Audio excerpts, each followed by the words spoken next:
À Eldora Danse, l'école de danse en couple, on glisse, on swing, on vole, toutes les formes d'expression corporelle sont permises. Seule l'immobilité est proscrite.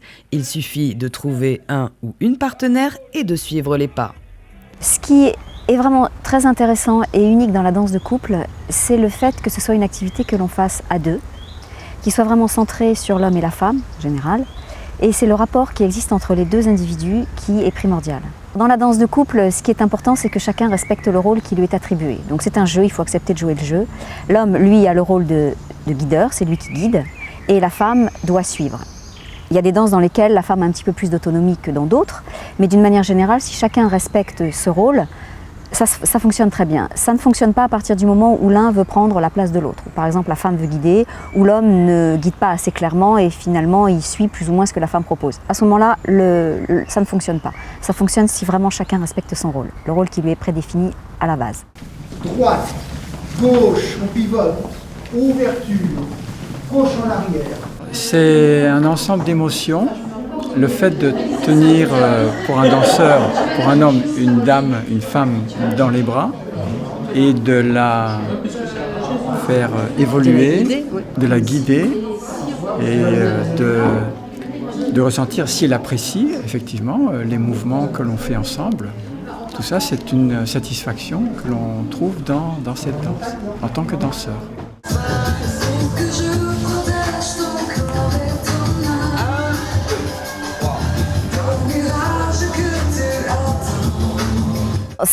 C'était considéré comme ringard à une époque. La danse de couple, ça avait bien marché après la guerre, la génération de nos parents. Puis ça avait eu un petit moment où ça avait un peu chuté dans les années 70-80, quand la mode du disco et toutes ces danses-là sont arrivées. Et c'est reparti à partir des années 85-90. Il y a une vraie demande, parce qu'il y a un vrai partage et un vrai échange, qu'on ne trouve pas quand on va danser tout seul dans une boîte de nuit. Mais la danse de couple ne se cantonne pas qu'à deux seuls êtres qui se conjuguent à l'unisson sur une piste. Donc c'est une activité qui est également sociale, parce qu'on danse pas simplement tous les deux tout seuls dans une salle, on danse dans un groupe. Donc il y a, en même temps que la notion de rapport à l'autre et d'échange avec juste un partenaire, il y a aussi la notion que cet échange se fait dans un groupe, tous ensemble. C'est un moment de détente, c'est convivial, c'est sportif aussi. Hein. Non, c'est très agréable, hein. Franchement, c'est un vrai plaisir. Et il y a des très bons professeurs, c'est sympathique, l'ambiance est très bonne. C'est juste pour se détendre un peu, pour le plaisir, quoi. Ça défoule un petit peu, c'est une passion, c'est un peu... Ça fait du bien. Qu'est-ce qui nous fait danser? C'est la passion de la danse, l'amour de la danse et le plaisir qu'apporte la partage. danse. La convivialité, Rencontrer le plaisir de rencontrer d'autres danseurs, danseuses qui ont la même passion.